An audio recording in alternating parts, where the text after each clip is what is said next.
Hi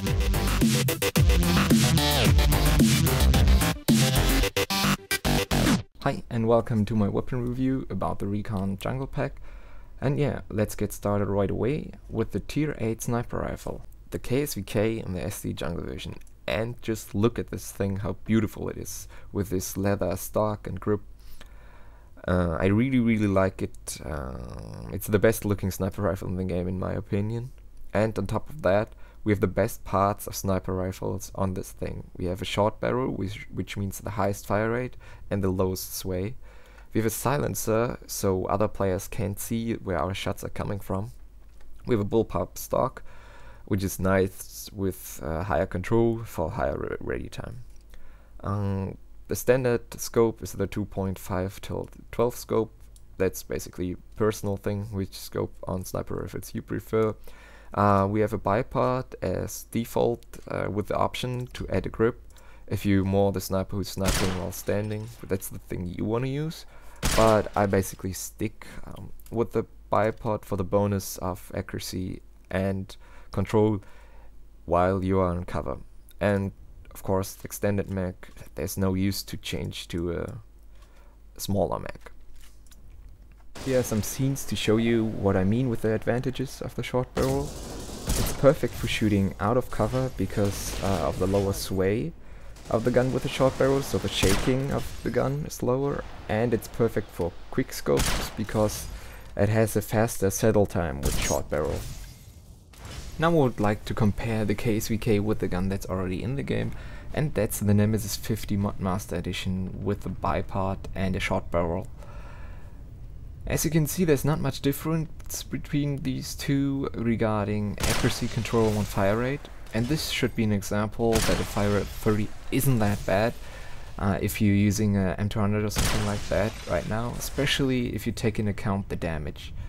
The 164 damage is pretty nice and adds something new to the game, which is with Magnum you body shot every class, as you can see here in some examples. And it adds another thing, you can arm shot recons now. And that makes it a great counter sniping gun, because the first thing of the enemy sniper you see is his arm.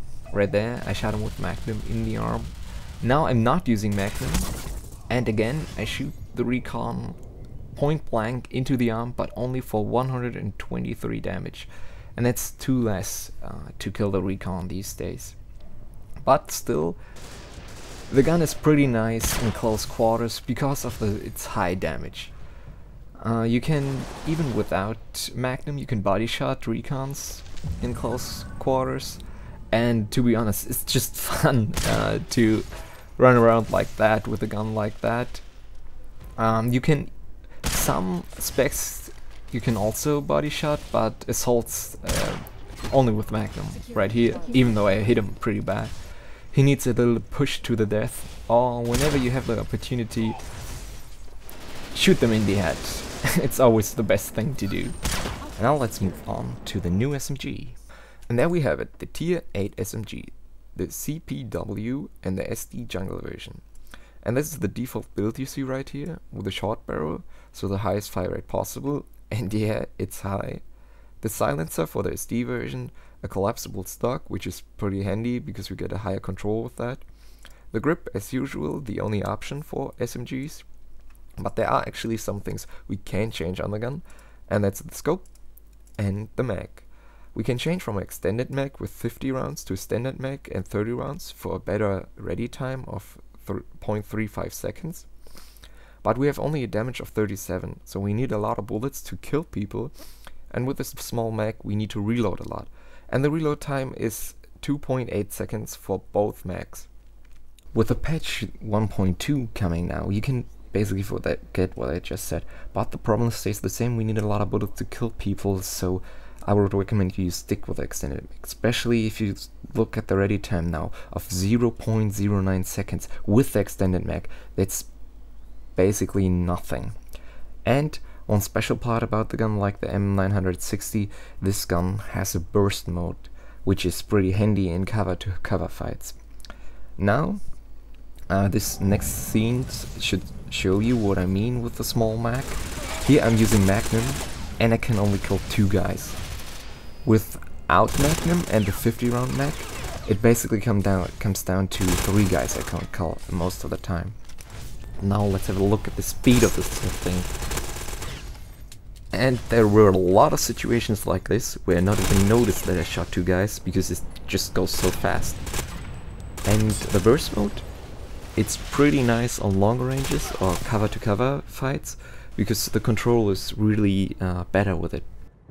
Now I would like to compare the CPW with the P90 SD because I think most of you guys are using that right now.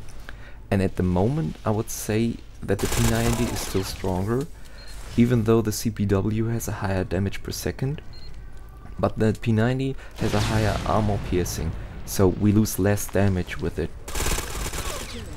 But the next thing that will happen is patch 1.2 will come, and with that a lot will change on the P90. We lose damage, we lose fire rate, and we lose the armor piercing. So that now the CPW and the P90 will have the same armor piercing, which means that the difference in damage per second, these now 80 points, are real 80 points difference. And with that I think the CPW will be stronger than the P90 in close quarter fights.